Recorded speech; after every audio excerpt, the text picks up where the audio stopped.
दोस्तों, क्या आप भारत के राष्ट्रपति को जानते हैं? उनका नाम है द्रौपदी मुर्मू, जो खुद एक संथाली ट्राइब से बिलोंग करती है। संथाल लोग ऐसे जाति के लोग हैं जो भारत में आज भी पिछड़े हुए हैं। संथाल लोगों का अपना एक भाषा है जिसे कहते हैं संथाली। 2011 की सेंसस में ये रिपोर्ट आया है कि पूरी दुनिया में 75 लाख संथाल लोग रहते हैं। 2011 के सेंसस में भारत में 27,94,000 की आबादी के साथ, झारखंड में 25,12,000 की आबादी के साथ, वेस्ट बंगाल में 8,94,000 की आबादी के साथ, उड़ीसा में 4,06,000 की आबादी के साथ, बिहार में 2,13,000 की आबादी के साथ, असम में और करीब 3,000 की आबादी के साथ संथाल लोग त्रिपुरा में रहते हैं। बांग्लादेश और नेपाल दोनों की 2021 की सेंसस रिपोर्ट को देखें तो बांग्लादेश में 1,29,000 की आबादी के साथ संथाल लोग रहते हैं और नेपाल में 57,000 की आबादी के साथ संथाल लोग नेपाल में रहते हैं। ज़्यादातर संथाल लोग बहुसंख्यक रूप में हिंदू ही होते हैं, मगर अल्पसंख्यक रूप में ये लोग क्रिश्चियन और मुसलमान भी होते हैं। ब्रिटिश समय के दौरान 18वीं शताब्दी में संथाल लोगों को सुनतर कहकर ऐसा जाना जाता था। 1770 में जब बंगाल में मां भुखमरी आया था, तब अंग्रेज लोगों की इकोनॉमी घटती जा रही थी और बंगाल में मैन पावर की भी कमी हो रही थी। ईस्ट इंडिया कंपनी को ऐसे लोगों की जरूरत थी जो जंगलों को काट सके और खेतीपाती जमीन बनाया जा सके। इस काम को करने के लिए अंग्रेज लोग देखते हैं कि यहाँ बसे हुए संथाल जाति के लोग इस काम को करने के लिए तैयार है। 1832 में राजमहल पहाड़ों के आसपास बड़ी एरिया में एक बाउंड्री बनाया जाता है और इसे नाम दिया जाता है दमिनिको। और कटक, दलभूम, बीरभूम, मनभूम, हजारीबाग से संथाल लोग यहाँ आके जंगलों को काट के एग्रीकल्चर लैंड बनाते हैं। संथाल लोग यहाँ पर अंग्रेज और जमींदारों लोगों के घरों में मजदूरों के रूप में काम करते थे। जब वह लोग दमिनिको आए, जिसे आज के दिनों में संथाल परगना भी कहते हैं, वहाँ पर मलपहरिया लोग रहा करते थे जो जंगलों को तबाह करने के प्रति सख्त खिलाफ थे। मगर संथाल लोगों के पास अच्छी खासी सपोर्ट होने की वजह से संथाल लोग यहाँ के मलपहरिया लोगों को भगा देते हैं। जंगलों को काटने का सिलसिला जारी रहता है। संथाल लोगों के सेटलमेंट दमिनिको में 1830 से 1850 तक हुआ। 1830 में इस रीजन में 3,000 संथाली रहा करते थे, मगर 1850 में ये संख्या बढ़कर 83,000 हो गया था।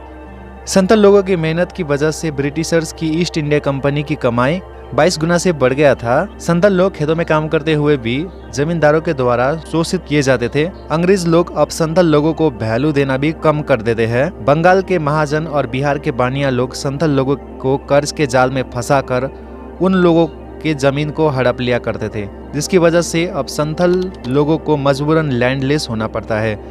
दूसरे जाति के लोग संथाल लोगों को छोटे जाति के रूप में और पिछड़ा हुआ जाति कहकर ऐसा भेदभाव करते थे। अब दूसरे जाति के लोग तो भेदभाव करते ही थे, मगर ये भेदभाव और बढ़ गई जब अंग्रेज लोग टैक्स सिस्टम को लाए। अब संथाल लोगों के पास कोई जमीन नहीं था। समाज के दूसरे जाति के लोग उन लोगों को भेदभाव करते थे और ऊपर से ये टैक्स सिस्टम। इन सब चीजों की वजह से संथाल लोग 1855 में आंदोलन करते हैं, जिसे हम कहते हैं संथाल रिवेलियन। सिद्धू मुर्मू और कानू मुर्मू के कहने पर संथाल लोग जमींदार और अंग्रेज अथॉरिटीज के ऊपर आक्रमण करते हैं। इससे होता यह है कि अंग्रेजों को 10,000 सैनिकों के साथ इस आंदोलन को दबाना पड़ता है। संथाल रिवेलियन करने की वजह से संथाल लोगों के आइडेंटिटी और डिमांड को सेटिस्फाई किया जाता है।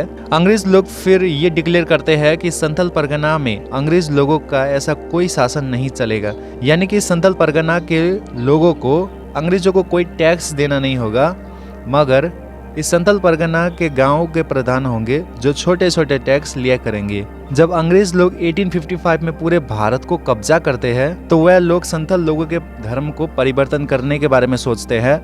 क्रिश्चियन मिशनरीज को इन संथाल लोगों के बीच में भेजा जाता है। असम और नॉर्थ बंगाल में संथाल लोगों को टी प्लांटेशन के लिए भी उन लोगों को भेजा जाता है और काफी सारे संथाल लोग वहीं पर भी बस जाते हैं। लेट 19वीं सेंचुरी में संथाल लोग संथाल परगना से बिहार और बंगाल में भी माइग्रेट करते हैं। काफी सारे जमींदार लोग संथाल लोगों को मजदूरों के रूप में रखा करते थे। 1830s में नॉर्थ बंगाल में संथाल लोगों की आबादी 2 लाख तक पहुंच गई थी। इस समय तक भी संथाल लोगों को मनी लेंडर्स और अपर कास्ट द्वारा दबाया जाता था। इन सभी चीजों से तंग आकर 1924 में संथाल लोग बंगाली और अंग्रेजों के खिलाफ आंदोलन करते हैं। संथाल लोग अब जमींदारों को टैक्स देना बंद करते हैं, रेवेन्यू इंस्पेक्टरों की मारपीट करते हैं और मनी लेंडर्स को भी क्रिटिसाइज करते हैं। 1982 में संथाल लोग चौकीदारी टैक्स देना भी बंद करते हैं और 1929 में ठाकुर गांव में आंदोलन भी वहां पर किया जाता है। 1932 में जीतू सरदार के कहने पर काफी सारे संथाल लोग एक नए राज्य बनाने का भी मांग करते हैं, मगर गांधी जी इनके प्रस्ताव को भी इनकार करते हैं। 1933 में नॉर्थ बंगाल में संथाल लोगों के करतूतों को नजर रखने के लिए ब्रिटिश कमिश्नर को भी यहाँ पर पठाया जाता है। जब भारत को आज़ादी मिलती है तो संथाल लोग भारत और ईस्ट पाकिस्तान में बट चुके थे। भारत में संथाल लोगों को शेड्यूल्ड ट्राइब के अंदर रखा जाता है। वैसे भी ईस्ट पाकिस्तान में संथाल लोग कुछ जगहों पर सिग्निफिकेंट पॉपुलेशन में थे, मगर पाकिस्तानी मिलिट्री संथाल लोगों के घरों को जला देते हैं और टॉर्चर करते हैं, जिसकी वजह से ईस्ट पाकिस्तान में रह रहे संथाल लोगों को भारत में आना पड़ता है। इधर भारत के नक्सलवारी में संथाल लोग तेभागा मूवमेंट का भी शुरुआत करते हैं और वायलेंस करते हैं, मगर बाद में इसे दबाया जाता है। सन 2000 में बिहार को काट कर झारखंड राज्य को भी बनाया जाता है और झारखंड में संथाल परगना को एक अलग डिवीजन बनाया जाता है।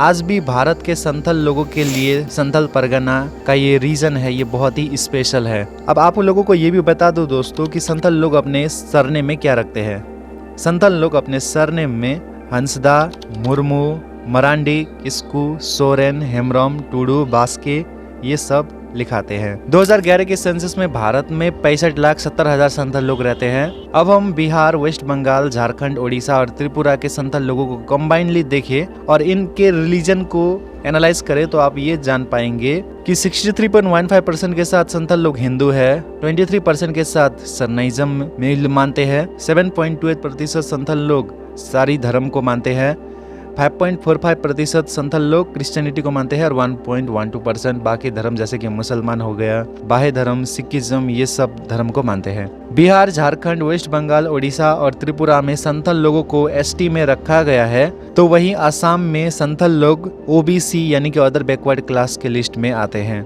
अब हम ऐसे संथाल्स के बारे में बताएंगे दोस्तों जो भारत में कंट्रीब्यूट किए हैं, जैसे कि रतिन किस्कू जो एक सिंगर है, तुरिया चंद बास्की, रूपचंद हंसदा, अर्जुन चरण हेम्ब्रम, सरादा प्रसाद किस्कू, जोबा मुर्मू जो राइटर है, साधु रामचरण मुर्मू जो संथाली पोइट है जिसे कवि गुरु भी कहा जाता है, बीरबहा हंसदा जो वेस्ट बंगाल के संथाली एक्ट्रेस, पॉलिटिशियन और फॉरेस्ट मिनिस्टर है, द्रौपदी मुर्मू जो झारखंड के फॉर्मर गवर्नर, ओडिशा के फॉर्मर मिनिस्टर और भारत के 15वीं प्रेसिडेंट है, हेमंत सोरेन जो झारखंड के सीएम है, मोहन चरण मांझी जो ओडिशा के सीएम है, शिबू सोरेन जो झारखंड के फॉर्मर सीएम और झारखंड मुक्ति मोर्चा के प्रेसिडेंट है, उनको दिसम गुरु भी कहकर जाना जाता है, नरेश चंद्र मुर्मू जो चीफ साइंटिस्ट है और वेस्ट बंगाल के दुर्गापुर के central mechanical engineering research institute में डायरेक्टर है, पूर्णिमा हेम्ब्रम जो एथलीट है, राफेल टूडू जो फुटबॉल प्लेयर है। तो दोस्तों ये थे संथाल लोगों के बारे में एक वीडियो। अगर आपको हमारा वीडियो पसंद आई है तो लाइक शेयर सब्सक्राइब कीजिए। मैं मिलूंगा आपसे नेक्स्ट वीडियो में। Thanks for watching.